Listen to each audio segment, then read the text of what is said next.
Good morning. Good morning. Hello, everybody. Good morning. How are you all? Yay. Yay. It's Monday. It's Monday. It's the second day of September, which means that we are now officially in the last third of this year. Gosh, time seems to just be flying by. I cannot believe that we're in September already. It feels like just a minute ago that it was January. So I hope you're having a great start to the week. Happy Monday. I hope you had a great weekend. As always, I hope you did something fun, enjoyed yourself. And I get asked all the time about this dress whenever I wear it. So I wanted to share really quickly story that this dress was actually made for me by somebody who I went to school with, like literally junior school, like when I was in grade 4. I think we're in school together from grade 4 all the way through high school. And her and I had not seen each other or spoken to each other in, like 20 something years. We connected via social media. And I happened to be, she lives in South Africa now. And I happened to be in South Africa late last year, end of last year. And we connected, and she's starting a line of dresses. She's designing dresses. And so when she has that up and running, and yes, I am calling you out, Ndini, because you've been telling me you're going to get this up and running soon, and she hasn't yet done that. So when she has it up and running, I will share, because this is one of her beautiful creations. For those of you on Facebook who might not be able to see all of it, this is it. If I have time, I might post a picture so you can see the full dress. But I just wanted to say happy Monday, happy 2nd of February. I cannot believe how fast this year is going by. And today, since we're starting the last third of this year, I wanted to just talk very quickly about this week's episode that we just published on Ndini. And the speaker this week is a phenomenal woman. Actually, let me back up before I talk about who the speaker is. So earlier in the year, I shared that Ndini had been selected as the official media partner for Face Africa.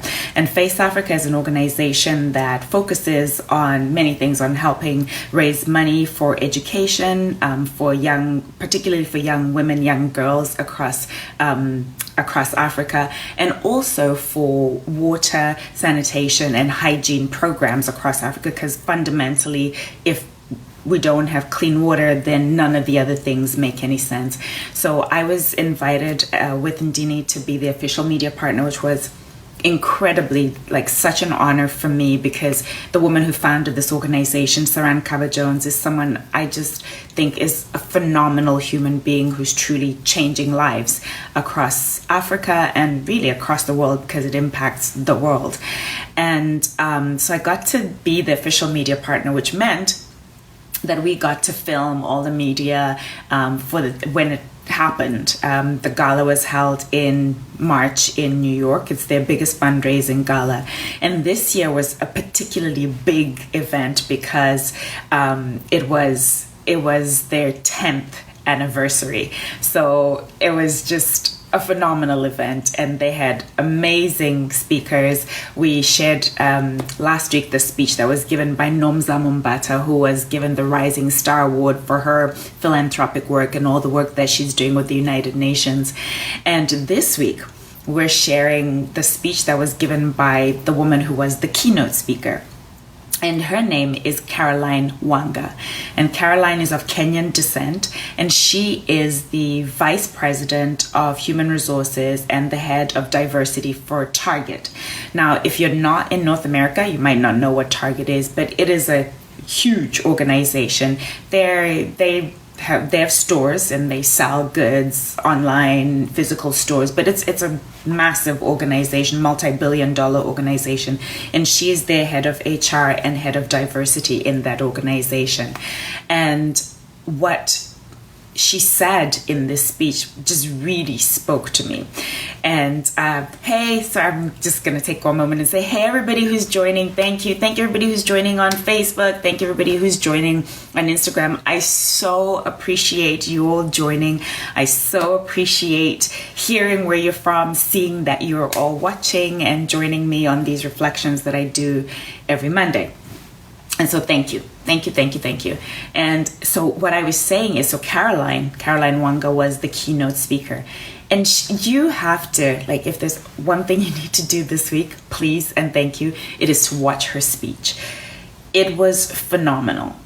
And she was really talking about who we are as Africans and our responsibility as Africans to each other, to help give each other a hand up, to help support each other in growing, because that is the only way that we will become everything that we were meant to be as Africans. And I realize Africa is a continent, but yes, as Africans. And there was something that she said in her speech, which was literally hit me to the core. She said, who you are is who you are. If you cannot be who you are where you are, you change where you are so you can be who you are. Like, just that, like, I'm going to say it again. Who you are is who you are. And if you cannot be who you are where you are, you change who you are. Sorry, you change where you are so you can be who you are. And it truly was so profound, because I'll share a story with you about myself and how this has reflected itself in my life. So, as many of you know, I have lived in Canada, I've lived in America, I have lived in the United Kingdom. When I very first moved to the United Kingdom, I have to acknowledge and admit that I was embarrassed about being African. I didn't want people, feeling sorry for me because of all the stereotypical narrative that is around what it means to be African and to be an African woman. I also didn't want to have to answer stupid questions about, do you live in huts? Have you seen a lion? All the stupid things that people sometimes ask, which I realize now is not necessarily stupid. It's just they don't know. We've not done a good job, and that's part of what we're trying to do here. We've not done a good job of sharing our stories of power.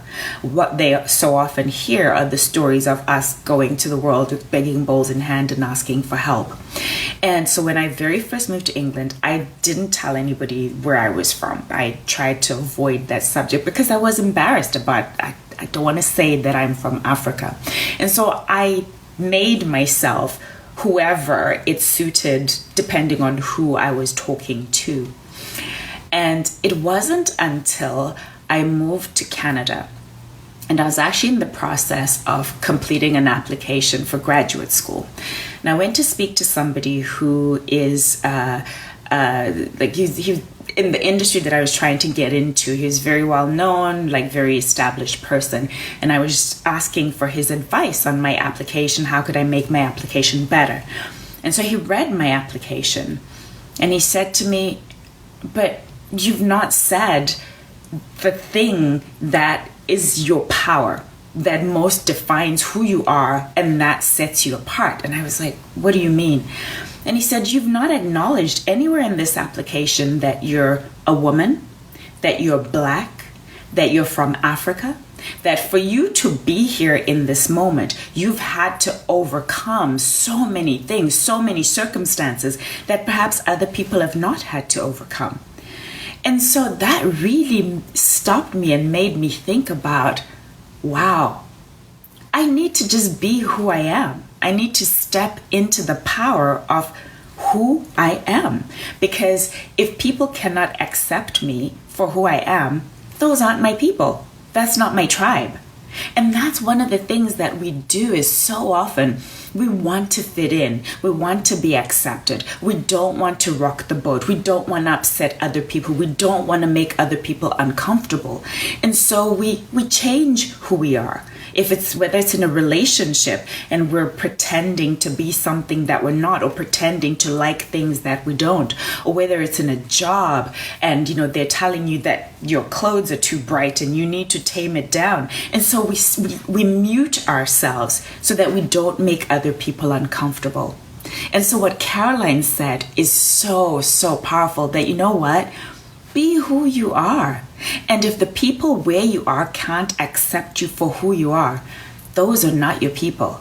You need to move yourself somewhere else where you'll be accepted for being fully who you are, because only when you fully step into your power of being who you are, who you truly are, can you be all that you were put on this earth to be.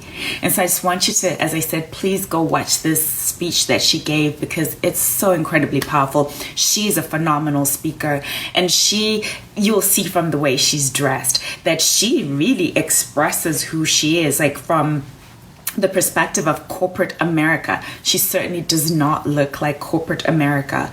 And it's because, as she said, she's owning who she is. And if they can't take all of her in all of her-ness, then that's not her people. So I hope you have a fantastic week. Be who you are wherever you are. I hope you have an amazing week. Blessings to you all. Thank you so much for watching. Thank you so much for all the support that you give this platform. I truly appreciate it. Much love to you all.